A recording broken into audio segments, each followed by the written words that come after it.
ঠিক আছে দাদা, এইবার মারো।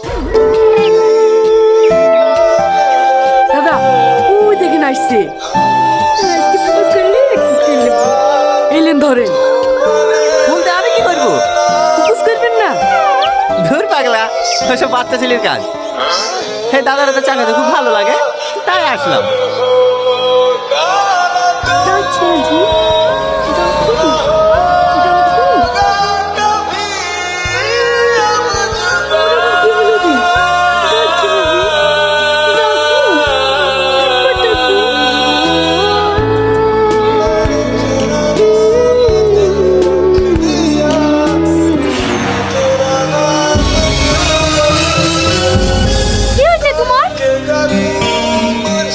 কি হবে?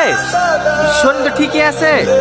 শরীরের কথা বলছিলি, তোমাকে প্রপোজ করছে না কেন তাই বলো। হাস, বাড়িতে বউ আছে, তোমাকে প্রপোজ করবে কি করি? দাদা আপনি বিয়ে করলেন কবে? আরে পাগলা, ওকে তাড়াবো নাকি বলছি?